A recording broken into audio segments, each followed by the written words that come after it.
Okay, so at first glance, I realized we can make a bunch of equations for this. If we let L be the number of Legos, then we could say that L equals quite a few things, right? If I count by twos, I'm going to count by some amount. I don't know what that amount is, but when I get to a certain number, I'm going to have to add 1 to it, and it'll equal my number of Legos. Same thing's true if I count with threes. I'll get by some amount. Then I'd have to add 2, and that'll equal my number of Legos.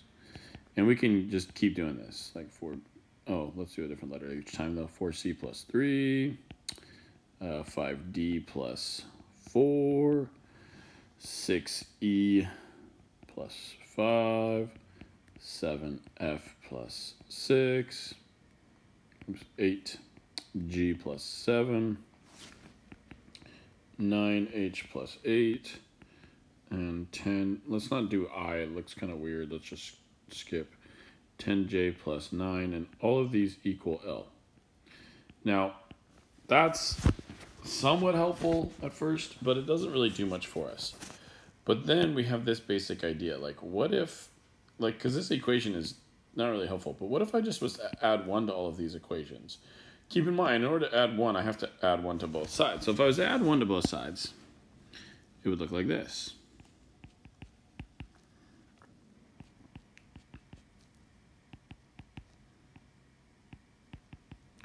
It'd be 2a plus 2 instead of 3b plus 3. It'd be 4c plus 4 now. It'd be 5d plus 5. I'm just going to fill this in. Okay, so there's it all filled in, right? So let's just recap quickly. All we're saying, like, for example, here we're saying, if we count by sevens, f times, we don't know what f is, and then we add a 6 to that number, we'll get a number of Legos, okay? And what we're saying is if we just add 1 to both sides of all of these equations, we'll get L plus 1 over here, and then over here we'll get something a little bit easier to work with. And when I say it's a little bit easier to work with, it is because we could factor out that number 2 here, and it would be like a plus 1. Or here I could factor out 3 and be b plus 1. And 4, and it would be c plus 1. So let me fill that out. And so there's it all filled out. And so basically, we're going to ignore the actual number of Legos for now, and we're going to just kind of focus on this, on L plus 1. Okay? I'm going to call this, well, we could call it whatever we want, but let's just call it like M, okay? And I'm going to call it M. You could call it, I don't care, X, Y, P, Q, I don't care. The point is, let's try to find M. And if we found M, if, like, for example, if M was 100, I'd go, okay, well, that means that L is 1 less. It would take 1 more to get to M, so L would have to be 99. 99 plus 1 equals 100. So let's see if we can figure out what M is. Now, what do we know about M? Well, M, in all of these, is equal to 2 times something, 3 times something, 4 times something, 5 times something. So it's a multiple of 2, 3, 4, 5, 6, 7, 8, 9, and 10. That means that M is it's called a least common multiple of numbers 2 through 10.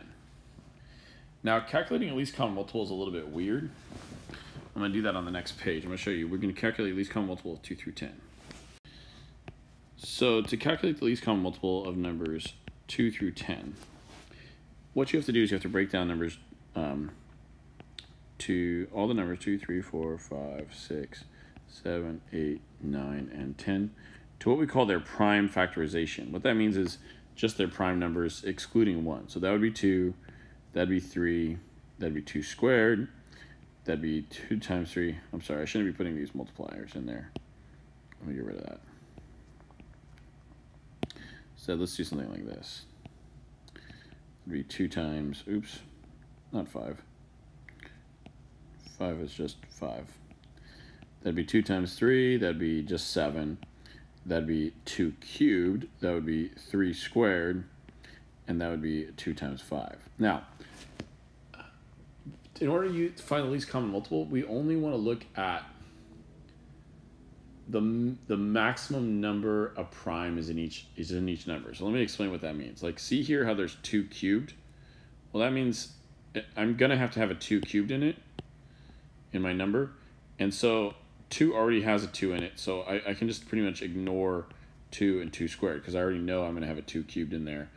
And obviously there's a 2 squared inside the 2 cubed and there's a 2 inside there.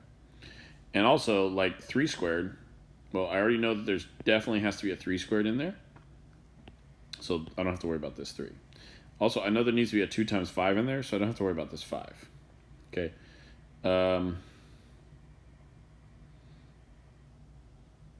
Yeah, so I also know that there has to be at least a 2 and a 3 in there, and there is both a 2 and a 3 in both of these, so I don't even have to worry about that. So the prime, when I do the prime factorization to find the lowest common multiple, I really just have to do all the unique stuff now. It'd be 7 times 2 cubed times 3 squared. And actually we only need the 5 here because the 2 is already being used there, so that's all I got. So really it's like saying 7 times 8 times 9 times 5, which is 2,520. Okay, so remember, all we're saying is that m could be 2520, and that's at least the first occurrence. That's the lowest common multiple of all these numbers, and so m could be 2520. And again, all that means is that 2 goes into 2520, 3 goes in there, 4 goes in there, 5 goes in there, 6 goes in there, 7 goes in there, 8 goes in there, 9 goes in there, and 10 goes in there. Goes in there perfectly. But we don't want m, we want 1 less than m. So let's go back to the last page. If m now we know that that has to equal 2520, well, our m, we really said that m is really just the same thing as L plus 1. Okay, so we could just subtract 1, and we would find our L. That would work. Now, you could have to go and test it now. To test it, what you want to do is you want to take 2519, and you want to divide it by 2, you should get a remainder of 1. Divided by 3, you should get a remainder of 2. Divided by 4, remainder of 3, so on. All the way down to the very last number. If it fits all of those, if you take 2519, you divide it by all of these numbers, and you get these as the remainder, then you're right. Now, I went ahead and did all that, and that is correct. 2519 works. So it's really about finding the least common multiple, but that only works after you add 1 to both sides. So that's what makes this really tricky. You have to think about a way to make this into a much easier expression, and it's pretty tricky. This is actually, I looked it up to try and get some help to make sure I was doing it right, and this is actually a famous puzzle. It's called this. It's called Euclid's division lemma. Like I think like a dilemma, but it's division lemma. I'm not really sure, but that's what I found online.